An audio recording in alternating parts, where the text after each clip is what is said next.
నమస్తే, welcome to ABN దిక్సూచి. హరిపోర్ట్రు తెలుగు, హిందీ మరియు ఇంగ్లీష్ మాట్లాడే ఓ ప్రత్యేకమైన ఇమిగ్రేషన్ నిపుణుడు.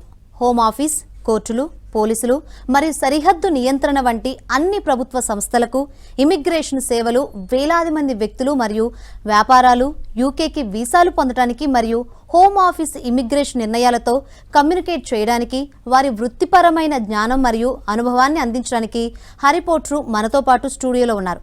వారిని అడిగి మరిన్ని విషయాలు నివృత్తి చేసుకుందాం. Hello sir. హలో అండి. నమస్తే. నమస్తే అండి. చాలామంది కొన్ని స్టేట్స్ మెయిన్గా చూసుకుంటే కొన్ని కంట్రీస్లో స్టూడెంట్స్ ఇబ్బంది పడుతున్న పరిస్థితులే చూస్తూ ఉన్నాము. సో యూకేలో ఏ విధంగా ఉందంటే ఏం చెప్తారు సార్? యూకేలో ఇప్పుడు ప్రస్తుతం ఇమిగ్రేషన్, డిపోర్టేషన్ ఇలాంటివన్నీ జరుగుతున్నాయండి. మనం రోజు న్యూస్లో చూస్తున్నాము, అది అందరికీ తెలిసిన విషయమే. కానీ అది ఒకందుకు మంచిదే.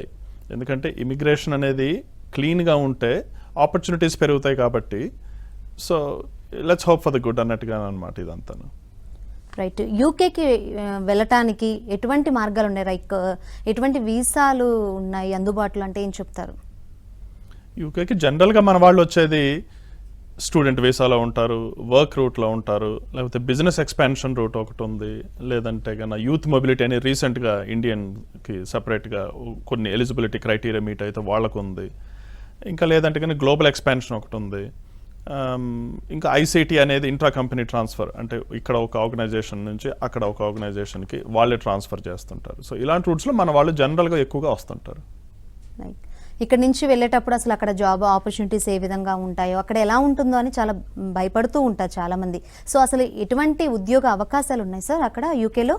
ఉద్యోగ అవకాశాలు చాలానే ఉన్నాయండి. సో మన వాళ్ళు దాన్ని కరెక్ట్ ఛానల్లో తీసుకొని దాన్ని యూటిలైజ్ చేసుకోవటంలోనే ఉంటుంది అంతా.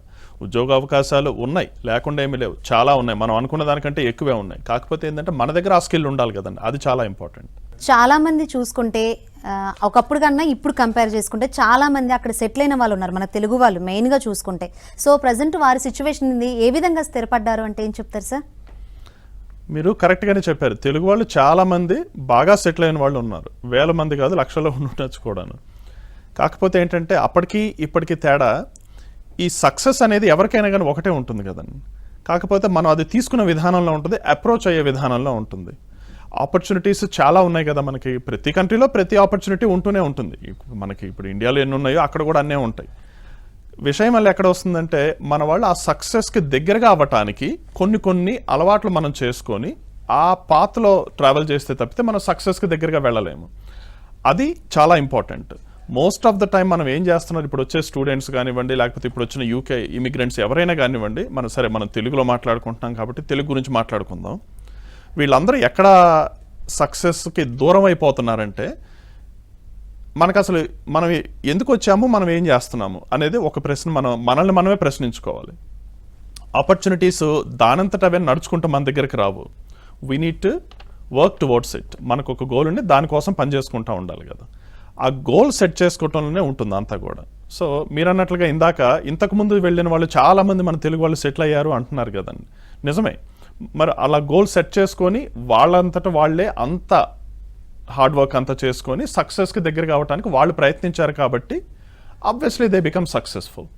సో ఇప్పుడు యువతకి లేనిది, లేకపోతే ఇప్పుడు వచ్చే ఇమిగ్రెంట్స్ అందరికీ కొద్దిగా ల్యాకింగ్ ఏంటి అంటే ఆ క్లారిటీ ఉండాలండి. అసలు మనం ఏం చేస్తున్నాము, ఎందుకు వచ్చాము అనేది మనకు మనమే ప్రశ్నించుకోవాలి కదండి. అండ్ దట్టు ఈ స్మార్ట్ ఫోన్స్ వచ్చిన దగ్గర నుంచి ప్రతి వాళ్ళకి టెక్నాలజీ లేకపోతే న్యూస్ అనేది ఈజీగా అందుతున్నాయి, నిమిషాల్లో అందేస్తున్నాయి ఎక్కడ ఏం జరిగినా కానీ. దాన్ని మనం యూటిలైజ్ చేసుకోవడంలో ఉంటుంది. నాకు తెలిసి చాలా తక్కువ మంది, ప్రాబబ్లీ అసలు ఒక చేతి వేళతో లెక్క పెట్టచ్చేమో, ఎంతమంది మన వాళ్ళు ఆ పర్సన్ బిజినెస్ పెట్టారు కదా, అతను ఎలా సక్సెస్ అయ్యారు, అతను ఏం చేస్తుండొచ్చు అబ్బా అని ఆలోచించేవాళ్ళు నాకు తెలిసి ఒక చేతి వేళ్ళు కూడా ఎక్కువ అవుతాయి అలాంటి వాళ్ళని కౌంట్ చేయడానికి. ఆ రకంగా ఆలోచించుకోకుండా మన వాళ్ళు లేచిన దగ్గర నుంచి ఆ పార్ట్ టైం జాబ్ల మీద పరిగెత్తుకుంటా, ఎక్స్ట్రా అవర్స్ కోసం అని చెప్పేసి ఇల్లీగల్గా అక్కడిక్కడ పని చేసుకుంటా, వీసా అయిపోతుందో లేదో అని చెప్పేసి దాని మీద ధ్యాస లేకుండా ఆ పని అమ్మటే పరిగెత్తుతా. If you keep running after money soon you gonna realise you gonna run out of your visa అనేది మనం అర్థం చేసుకోవాలి. ఇక్కడ మన ఇంట్లో ఉన్నట్టుగా అక్కడ కంట్రీలో ఉండదు కదండి. So therefore it's very important మనం వీసా సిచ్యువేషన్ ప్రొటెక్ట్ చేసుకుంటూ మనం సక్సెస్కి ఎలా వెళ్ళాలి అనేది ఒక ప్లాన్ ఉండాలి. సరే తెలియలేదు, కొత్తగా వచ్చాము, ఇబ్బంది ఏం లేదు దాంట్లో. ఒక సక్సెస్ఫుల్ పర్సన్ దగ్గరికి వెళ్ళి మీరు ఎలా చేశారు, మీరు ఈ బిజినెస్ ఎలా పెట్టగలిగారు, మీరు అప్పట్లో మీ ఎక్స్పీరియన్స్ ఎలా ఉంది అని ఒక 5 minutes వాళ్ళతో టైం స్పెండ్ చేస్తే they don't mind talking to you కదండి. సో అది చాలా ఇంపార్టెంట్ అనమాట. ఇప్పుడు లేని వాళ్ళకి అదనమాట. ఒక 10 నిమిషాలు లేకపోతే ఒక అరగంట టైం స్పేర్ దొరికిందంటే ఏదో వ్యసనాలకు అలవాటుకి పడిపోయి వాటి మీద దృష్టి అంతా పెట్టుకునే బదులు నెక్స్ట్ మనం ఏం చేయాలి అనేది మైండ్లో ఎప్పటికీ మనకి మైండ్లో ఉంటే సక్సెస్ పెద్ద దూరం ఏం కాదు నాకు తెలిసి. రైట్. వర్క్ వీసా అంటే ఏంటి? ఇంత ముందు వీసాల గురించి చెప్పారు కదా, అసలు వర్క్ వీసా అంటే ఏంటి, అసలు అక్కడ జాబ్ ఆపర్చునిటీస్ కానీ శాలరీస్ కానీ ఎలా ఉంటాయండి? ఇప్పుడు ఫుల్ టైం రైట్స్ ఉన్న వాళ్ళకి నేషనల్ మినిమం వేజ్ కంటే ఎక్కువ శాలరీనే పే చేస్తున్నారు. సరే, పార్ట్ టైం స్టూడెంట్ వీసా మీద ఉన్న వాళ్ళకి వాళ్ళ వృత్తిపరంగా వాళ్ళకి ఎంత ఇవ్వాలో అంత ఇస్తున్నారు. ఇంత అంత అని ఒక ఫిగర్ చెప్పడం కష్టం కాబట్టి సరే, నేషనల్ మినిమం వేజ్ అనేది గవర్నమెంట్ స్టాండర్డ్స్ ప్రకారం ఎంత అయితే ఉండాలో అది ఉంది. సో వాళ్ళకి డీసెంట్ అమౌంట్ ఆఫ్ ఇన్కమ్ అనేది వస్తుంది ఎవ్రీ మంత్. ఈ ఇన్కమ్ని సరిగ్గా యూటిలైజ్ చేసుకొని దీన్ని ఇంకా ఎలా మనం నెక్స్ట్ లెవెల్కి వెళ్ళాలి అనే దాని మీద కాన్సన్ట్రేట్ చేసుకుంటే తర్వాత వీసా ఎక్స్టెన్షన్స్కి ఇబ్బంది లేకుండా ఉంటుంది. రైట్. స్టూడెంట్స్ ఇక్కడ నుంచి అక్కడికి వెళ్ళిన వాళ్ళు పార్ట్ టైమ్గా ఏదో ఒకటి చేస్తూ ఉంటారు ఫ్రీ టైంలో ఉన్నప్పుడు. ఆ జాబ్స్ ఏ విధంగా ఉన్నాయండి? పార్ట్ టైం జాబ్స్ చాలా ఉన్నాయండి. సో వచ్చిన ప్రతి స్టూడెంట్ నేను అనుకోవటం ఎవరు ఉద్యోగం చేయకుండా నాకు అసలు జాబే దొరకలేదు 5-6 నెలల నుంచి అనేవాళ్ళు నేనైతే వినలేదు ఎంతవరకు. ప్రతి వాళ్ళకి దొరుకుతుంది ఆపర్చునిటీ. అదే ఇందాక నేను చెప్పినట్లుగా మన దగ్గర ఒక స్కిల్లో టాలెంటో ఉండాలి. ఊరికినే మన దగ్గర ఏ టాలెంట్ లేకుండా ఏమీ లేకుండా నేను ఏ పనైనా చేస్తాను, నేను కస్టమర్ సర్వీస్ చేయగలను, నేను లేకపోతే కిచెన్లో పని చేయగలను, లేకపోతే నేను ఐటీ నేర్చుకొని పని చేయగలను, ఇలాంటివన్నీ కుదరవండి. ఒక టాలెంట్ అంటూ ఉండాలి మనకి. మన గోల్ ఏంటి, మన డెస్టినేషన్ ఏంటి అనేది మనం ఎంచుకోవాలి. ఆ ఏజ్లో ఏదైతే మనం ఒక జర్నీ కోసం ప్లాన్ చేసుకుంటామో we need to work towards it to become a successful person. అది చాలా ఇంపార్టెంట్. రైట్. ఇప్పుడు అక్కడ అసలు యూనివర్సిటీస్ ఎలా ఉన్నాయండి? టఫ్గా ఉన్నాయా? ఎట్లున్నాయి అసలు యూనివర్సిటీస్ ఇంతకుముందు బాగా మిస్యూజ్ చేశారండి మన వాళ్ళు. మనం నిజం మాట్లాడుకోవాలంటే ఎంత మిస్యూజ్ చేశారంటే కొంత ఫీజు కట్టేసి కంట్రీలోకి వచ్చిన తర్వాత అసలు యూనివర్సిటీకే వెళ్లకుండా ఉన్న స్టూడెంట్స్ చాలామంది ఉన్నారు. కొన్ని వందల మంది ఉన్నారు నా దగ్గరకు వచ్చిన కేసులే. సో అలా యూనివర్సిటీకి వచ్చింది మనం చదువుకోవటం కోసం అయితే కనుక ఆ చదువు అనేది ముందు కంప్లీట్ చేసుకోవటం చాలా ఇంపార్టెంట్. ఎందుకు మనం అన్ని డబ్బులు యూనివర్సిటీ కోసం స్పెండ్ చేశాం కదా. సో మన క్వాలిఫికేషన్ మనం తెచ్చుకుంటే నెక్స్ట్ ఏం చేద్దాము దాని తర్వాత అనేది మనకు ఒక ఐడియా వస్తుంది. అసలు యూనివర్సిటీనే ఇగ్నోర్ చేసేసి ఈ పార్ట్ టైం జాబులు ధ్యాసలో పడిపోయి ఇంకా చిన్న డబ్బులు వస్తాయి కదా అని చెప్పేసి ఇంకొంచెం ఎక్స్ట్రా అవర్స్ చేసి యూనివర్సిటీ అటెండెన్స్ తగ్గిపోయి యూనివర్సిటీకి వెళ్లకుండా, లేకపోతే వెళ్ళినా కానీ సరిగ్గా వెళ్లకుండా యూనివర్సిటీ స్టాండర్డ్స్ మీట్ అవ్వకపోవటం వల్ల యూనివర్సిటీ వాళ్ళు ఈ మధ్య స్ట్రిక్ట్గా ఉండటం వలన ఏం జరుగుతుంది, వీళ్ళని టెర్మినేట్ చేస్తున్నారు మధ్యలోనే. సో వీళ్ళకి 2 ఏళ్ళు వీసా వచ్చినా కానీ యూనివర్సిటీ మధ్యలోనే ఎప్పుడొకప్పుడు ఒక 3-4 నెలల తర్వాత ఎప్పుడొకప్పుడైనా కానీ వాళ్ళు టెర్మినేట్ చేసేస్తున్నారు. టెర్మినేట్ చేయడం వల్ల ఏమవుతుంది, వీళ్ళ వీసా కూడా కట్ డౌన్ అయిపోతుంది. సో ఆ 2 years వీసా కాస్త ప్రాబబ్లీ 6 monthskో 9 monthskో కట్ షార్ట్ అయిపోతుంది. సో దీనివల్ల ఏమవుతుంది, వీళ్ళు ఇల్లీగల్గా అక్కడిక్కడ ఉండటం, పని చేసుకోవటం, ఏదో ఒక అప్లికేషన్ చేసుకొని ఎట్టగొట్ట ఉందాము అనే ఇంటెన్షన్తో రాంగ్ అప్లికేషన్ చేసుకోవటం, ఇవన్నీ రోజు జరుగుతున్నాయి. సో మన వాళ్ళు తెలుసుకోవాల్సింది ఏంటంటే మనం ఎందుకు వచ్చాము, మనం ఏం చేస్తున్నాము, ఈ 2 ప్రశ్నలు మైండ్లో ఉంటే నెక్స్ట్ క్వశ్చన్ సక్సెస్కి ఎలా దగ్గరగా వెళదాం అనేది ఆటోమేటిక్గా వస్తుంది అనేది నా స్ట్రాంగ్ ఫీలింగ్. రైట్. మీరు చెప్పినట్లు ఈ స్టూడెంట్స్ చాలామంది పార్ట్ టైం జాబ్కి వెళ్ళి ఏదైనా రీజన్ అయ్యి ఉండి కోర్సులు కనుక కంప్లీట్ చేయకపోతే ఏంటి సిచ్యువేషన్, ఏమైనా ఎక్స్టెండ్ చేసే ఛాన్సెస్ ఉందా ఏంటి? కోర్సు కంప్లీట్ చేయకపోతే ఇప్పుడున్న పరిస్థితుల ప్రకారం వాళ్ళకు ఉండే ఆప్షన్స్ చాలా తగ్గిపోయినాయి. 1-2 కూడా ఉన్నాయో లేకపోతే అవి కూడా లేవనే చెప్పుకోవచ్చు. కోర్స్ కంప్లీషన్ అనేది చాలా ఇంపార్టెంట్. ఇంతకుముందు రోజుల్లో చాలామంది కోర్స్ కంప్లీట్ చేయకుండానే వేరే ఇమిగ్రేషన్ కేటగిరీలోకి స్విచ్ అయిపోయారు. కానీ మూవింగ్ ఫార్వర్డ్ అలా లేదు. ఇప్పుడు ప్రస్తుతం ఉన్న ఇమిగ్రేషన్ రూల్స్ ప్రకారం కోర్స్ కంప్లీట్ చేసిన వాళ్ళకే అన్ని రకాల ఆపర్చునిటీస్ ఉంటాయి. కోర్సు కంప్లీట్ చేయకుండా ఉన్న వాళ్ళకి ప్రాబబ్లీ ఇన్ కంట్రీ స్విచ్చింగ్ అనేది నియర్ ఇంపాసిబుల్ సిచ్యువేషన్గా మారిపోయింది. So therefore it's very important to complete the university graduation course. మనం ఏ కోర్స్కి వస్తే ఆ కోర్సు సక్సెస్ఫుల్గా కంప్లీట్ చేస్తే తప్పితే మనకుండే ఆప్షన్స్ అన్నీ తగ్గిపోతున్నాయి. So it's very very important. Right. అసలు మన స్టూడెంట్స్ మీరు ఇంతకు ముందు చెప్పినట్లు ఏదో పార్ట్ టైం జాబ్ పడి కోర్స్ కంప్లీట్ చేయకపోవటం, యూనివర్సిటీకి వెళ్ళకపోవటం అని చెప్తున్నారు కదా, అసలు మెయిన్గా చేసే మిస్టేక్స్ ఏంటి? అంటే ఇప్పుడు వెళ్ళే స్టూడెంట్స్ అన్న కొంచెం అవి గుర్తుపెట్టుకుని వెళ్తారు కదా, అసలు తప్పులు ఏం చేస్తారు, మన విద్యార్థులు ఏం చేస్తున్నారంటే ఏం చెప్తారు? తప్పులు చేసేవి నా ఎక్స్పీరియన్స్ ప్రకారం ఒక 5 చెప్తానండి. నేను మొత్తం ఇక్కడ అంతా లిస్ట్ చేయలేను కాబట్టి మన షోలో.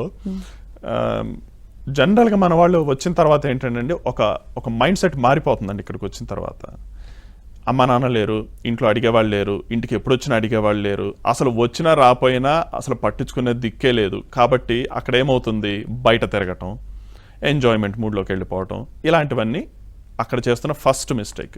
2, ఈ స్మార్ట్ ఫోన్ ఇందాక అనుకున్నాను చూడండి, ఈ స్మార్ట్ ఫోన్ని 2 రకాలుగా ఉపయోగించుకోవచ్చు. స్మార్ట్ ఫోన్ని స్మార్ట్గా ఉపయోగించుకోవచ్చు, ఏది మనకు పనికొచ్చేటట్టుగా, అడ్డమైన దారులు కూడా ఉపయోగించుకోవచ్చు ఈ smart phone.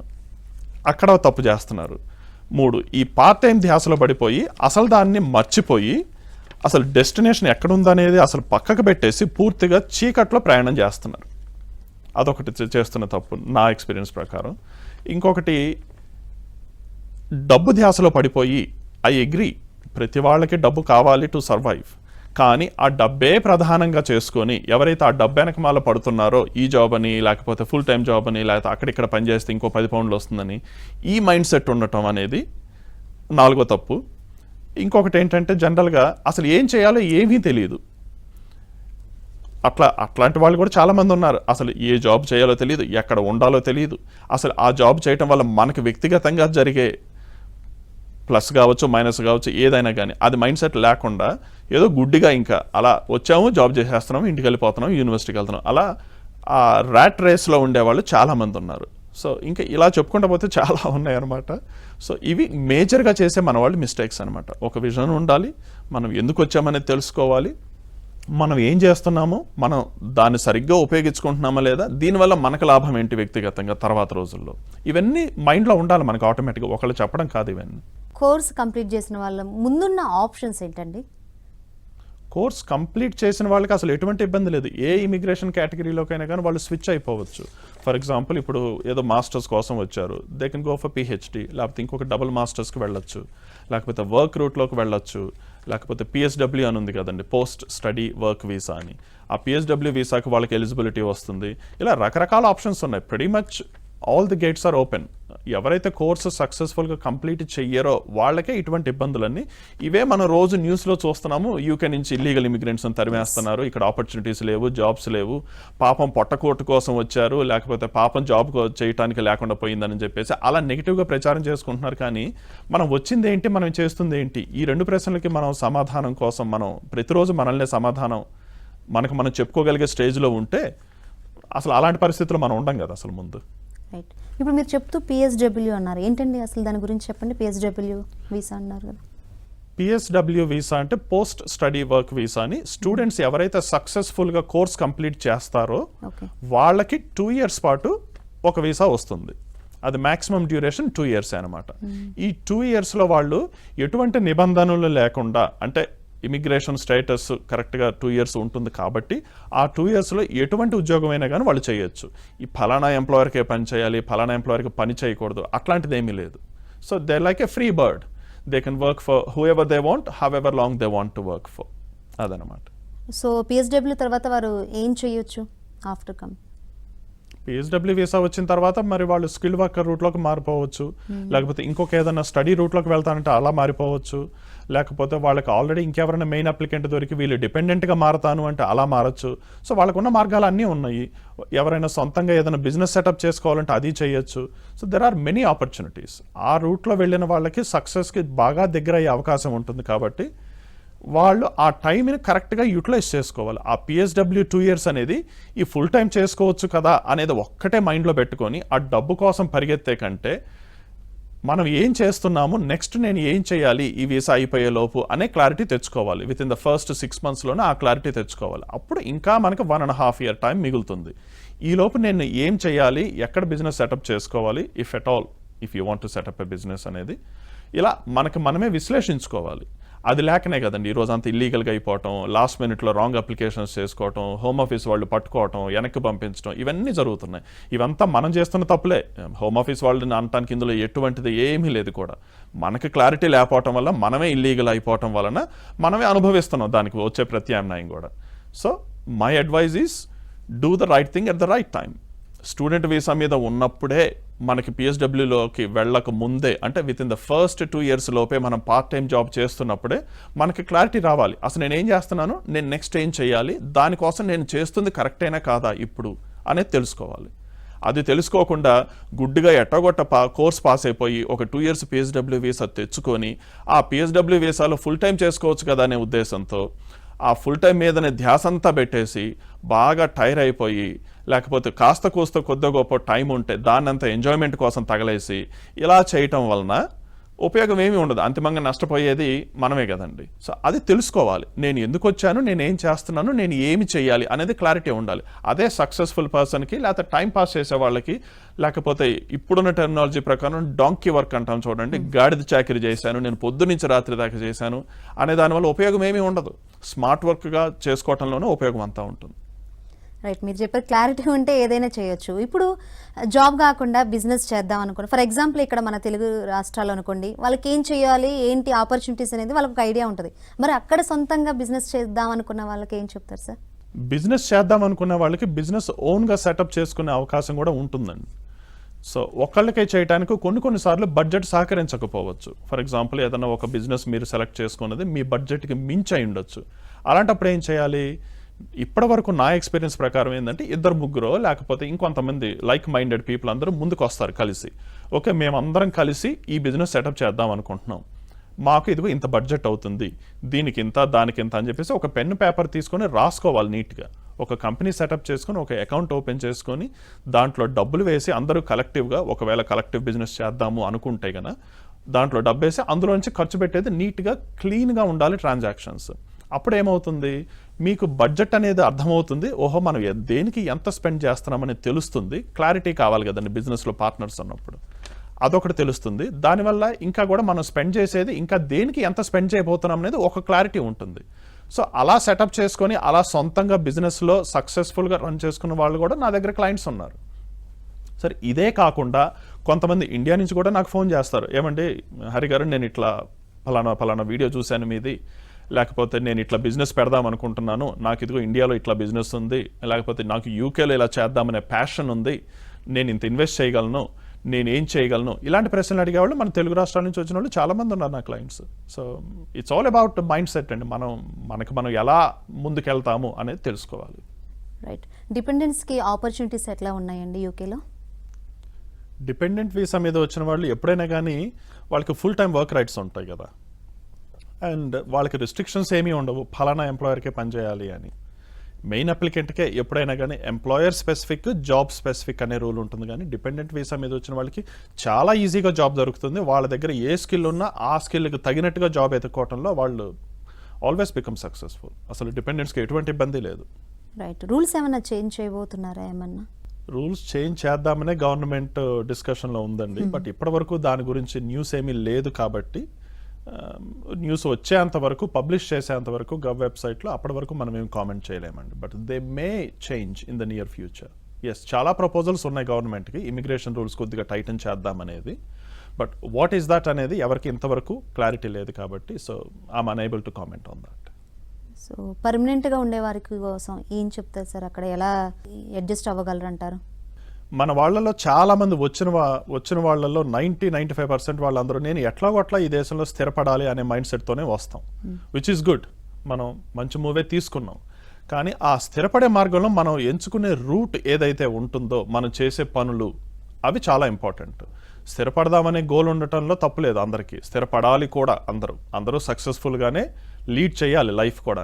Luxurious life style కావాలనే కోరుకుంటున్నారు అందరూ. మంచి కార్లు, మంచి బట్టలు, మంచి ఫోన్లు, ఇలాంటివన్నీ మనకు కావాల్సినవి అన్నీ కావాలని కోరుకోవడంలో తప్పేమీ లేదు.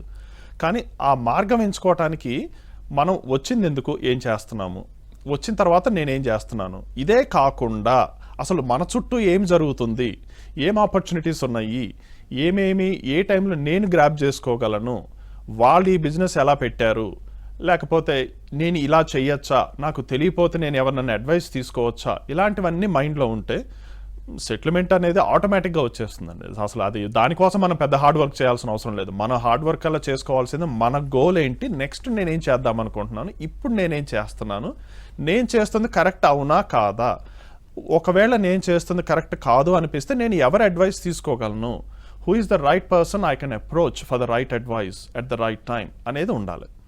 సో అవన్నీ ఉన్నప్పుడు మీరు అన్నట్టుగా సెటిల్ అవ్వటం అనేది అది పెద్ద విషయం ఏమీ కాదు. ఆటోమేటిక్గా 5 ఏళ్ళు ఉంటే వర్క్ రూట్లో లేకపోతే బిజినెస్ సెటప్ చేసుకున్న తర్వాత you become resident of UK కాబట్టి పర్మనెంట్ రెసిడెన్స్ అనేది వస్తుంది. ఇంకొక 1 year ఉంటే ఈవెన్చువల్లీ బ్రిటిష్ పాస్పోర్ట్కి కూడా ఎలిజిబిలిటీ వస్తుంది. కానీ ఇక్కడ దాకా వెళ్ళటానికి చాలా జర్నీ ఉంది. So this is where the critical journey is. British passport గురించి చెప్పండి సార్. బ్రిటిష్ పాస్పోర్ట్ అనేది 5 ఏళ్ళు వర్క్ రూట్లో ఉన్న తర్వాత ఇంకొక 1 year ఉంటే 6th ఇయర్కి బ్రిటిష్ పాస్పోర్ట్ ఎలిజిబిలిటీ అనేది వస్తుంది. ఇంకా సరే వీళ్ళకి డిపెండెంట్స్ ఉంటే వాళ్ళకు కూడా ఎలిజిబిలిటీ క్రైటీరియా ప్రకారం వాళ్ళు కానీ క్వాలిఫై అవుతే they also become British nationals. So British passport అనేది రావటం పెద్ద కష్టమేమి కాదు, కానీ మనం కరెక్ట్ ఛానల్లో కరెక్ట్ రూట్లో ట్రావెల్ చేస్తే ఈ సక్సెస్ అనేది మనకి పెద్ద దూరమేమో అనిపించదు. రైట్. మనం ఇప్పుడు వరకు చెప్పుకున్నట్లు యూకేలో చాలామంది మన తెలుగు వాళ్ళు ఆల్రెడీ సెటిల్ అయ్యారు, ఆల్రెడీ సక్సెస్ అయ్యారు. సో వాళ్ళ సక్సెస్ గురించి చెప్పండి, ఏ విధంగా సక్సెస్ అయ్యారంటారు? సక్సెస్ అయ్యారు అంటే ఎవరు సక్సెస్ అయినా కానివ్వండి, మనం ఫస్ట్ టైం యూకేకి వచ్చినప్పుడు ఎవరు ఏం అవుతాం అనేది మనకు క్లారిటీ ఉండకపోవచ్చు అన్నిసార్లు. సో మనం ఒక మైండ్ సెట్తో వస్తే అక్కడ సర్కమ్స్టాన్సెస్ ఇంకొక సిచ్యువేషన్లోకి మనల్ని లీడ్ చేయొచ్చు. For example you want to become an IT professional అనుకుని వచ్చామనుకోండి, కానీ అక్కడికి వెళ్ళిన తర్వాత you may get into something else and then that becomes your passion అవ్వచ్చు ఒక్కొక్కసారి. ఇప్పుడు ఎలాగంటే నేను ఇంతకుముందు ఫస్ట్ టైం యూకేకి వచ్చినప్పుడు నేను ఒక గోల్తో సెటిల్ అవుదామని వస్తే ఈవెన్చువల్లీ సర్కమ్స్టాన్సెస్ అన్ని చేంజ్ అవ్వటం వలన నేను ఇప్పుడు ఇమిగ్రేషన్లో ఉన్నాను. సో అట్లానే నేను అనుకున్నది వేరు, ఇప్పుడు జరుగుతున్నది వేరు. పర్వాలేదు, దాంట్లో ఇబ్బంది ఏమీ లేదు. మనం as long as we enjoy what we're doing అనేది చాలా ఇంపార్టెంట్. మనము అక్రమంగా అనవసరంగా అడ్డదారుల్లోకి వెళ్ళి అనవసరంగా పోలీసులకి, గవర్నమెంట్కి, లేకపోతే ఇంకేదైనా సంస్థలకి అనవసరంగా మనం ఆ ఇబ్బందికరమైన పరిస్థితుల్లో ఉండకపోతే తప్పితే సక్సెస్కి UK is a good choice అండి.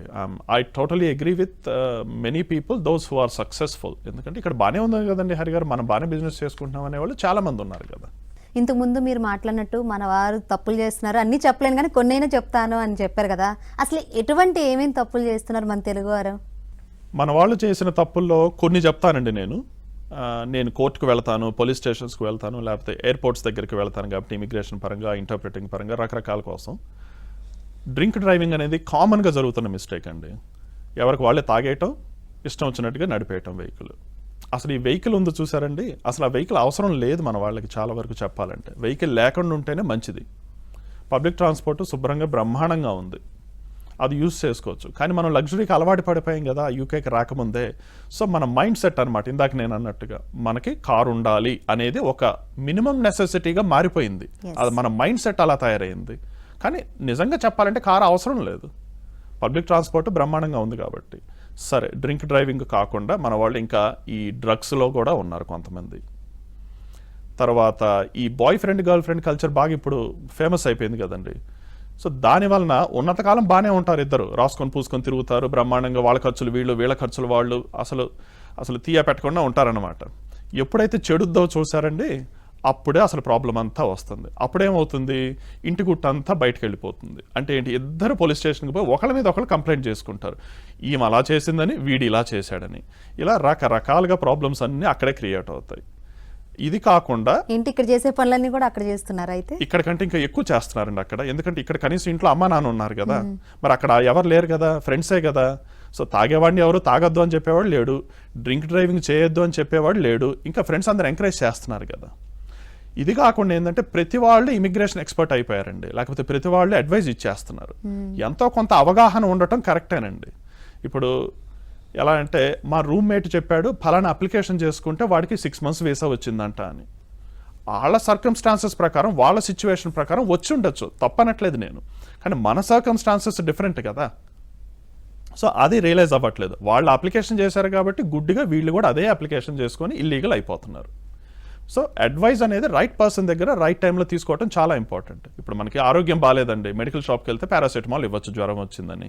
కానీ అదే పారాసెటమాల్ అందరికీ జ్వరం తగ్గించకపోవచ్చు కదండి, ఎందుకంటే root cause is something else కదా. సో అది ఫైండ్ అవుట్ చేయడానికి మనం డాక్టర్ దగ్గరికి వెళ్ళాలి. సో ఇక్కడ ఇమిగ్రేషన్ అనేది చాలా ఇంపార్టెంట్, ఎందుకంటే మన ఇంట్లో మనం ఉన్నప్పుడు మనకి దీని ఇంపార్టెన్స్ తెలియదు. ఇప్పుడు వేరే కంట్రీకి వచ్చినప్పుడు immigration is the key part of the lifestyle కాబట్టి, సో దాన్ని మనం ఇగ్నోర్ చేయటం మనం చేస్తున్న పెద్ద తప్పు. సో ఇది కాకుండా ఇంకా అక్కడిక్కడ ఇల్లీగల్గా పనిచేయటం ఇలాంటివన్నీ చేస్తున్నారు, అసలు యూనివర్సిటీకి వెళ్లకుండా చేయటం ఇలాంటివి చేస్తున్నారు. సో మనం ఊహించనివన్నీ చేస్తూనే ఉన్నారు. ఇప్పుడు ఈ వీసా సిస్టమ్ వచ్చిన దగ్గర నుంచి ఇవన్నీ బాగా హోమ్ ఆఫీస్కి ఈజీ అయిపోతుంది ఐడెంటిఫై చేసి వీళ్ళందరినీ ఏరేయటానికి. ఇప్పుడు అదే జరుగుతుంది. అందుకనే మనం న్యూస్లో బాగా చూస్తున్నాము, యూకే కానివ్వండి లేకపోతే ఇంకా వేరే కంట్రీస్ కానివ్వండి, అందరూ కూడా ఇల్లీగల్ ఇమిగ్రెంట్స్ అందరినీ తీసేస్తున్నాము అని. సో అందులో తప్పేం లేదు, మనం చేసుకున్న తప్పే కదా. మనం ఇల్లీగల్గా ఎందుకు అయ్యాము అనేది మనల్ని మనం ప్రశ్నించుకుంటే అసలు యూకే ఇమిగ్రేషన్ వాళ్ళు మన దగ్గరికి ఎందుకు వస్తారు? సో ఇంకోటి ఏంటంటే కామన్గా ఈ తాగిపోయేవాళ్ళు, లేకపోతే అసలు ఈ కారు అనేది చెప్పాను చూడండి, అవసరం లేకుండా అనవసరమైనవి కొనుక్కోవటం వల్ల అనవసరమైన అనర్థాలే వస్తాయి అంటాం కదండి. ఇదే గుడ్ ఎగ్జాంపుల్ అనమాట. వీళ్ళకి లైసెన్స్ సరిగ్గా ఉండదు, లైసెన్స్ సరిగ్గా ఉన్నా కానీ ఇన్సూరెన్స్ ఉండదు, ఇన్సూరెన్స్ ఉన్నా కానీ ఆ కారుకి ఎమోటీ అనేది ఒకటి ఉంటుంది యూకేలో, అది ఉండదు. పోనీ ఇవన్నీ సరిగ్గా ఉన్నా కానీ స్పీడ్ డ్రైవింగ్ చేస్తారు, ఎందుకంటే రూల్స్ సరిగ్గా తెలియక. పోలీసు వాళ్ళు పట్టుకుంటారు, 4-5 ఫ్రెండ్స్ అందరూ కామన్గా అందరు కలిసి ఎక్కడో చోట ఓ జర్నీ సరదాగా ఒక వీకెండ్కో వెళ్తుంటారు, పోలీసు వాళ్ళు పట్టుకుంటారు. కారులో ఉన్న వాళ్ళు మొత్తానికి మీ వీసా ఇమిగ్రేషన్ స్టేటస్ ఏంటో చెప్పమంటారు, అందులో ఒకళ్ళిద్దరు ఇల్లీగల్గా ఉంటారు, వాళ్ళని అలా పట్టుకుంటున్నారు. ఇలా చెప్పుకుంటా పోతే రకరకాల కేసులు ఉన్నాయండి. So therefore it's very important you seek immigration advice at the right time through the right channel. So ప్రతి ఫ్రెండు, ప్రతి బ్రదరు, లేకపోతే ప్రతి తెలిసిన వాడు ఇమిగ్రేషన్ అడ్వైజ్ ఇస్తే వినండి, కానీ దాని మీద రిలై అవ్వకండి అని చెప్తాను నేను. థ్యాంక్ యూ హరి గారు. ఇక్కడ నుంచి యూకేకి వెళ్ళి చదువుకోవాల్సిన విద్యార్థులకి మంచి సలహాలు ఇచ్చారు. థ్యాంక్ యూ సో మచ్ అండి. Thank you. ఇది వాళ్ళ ABN Diksuchi. Keep watching ABN Andhra Jyothi.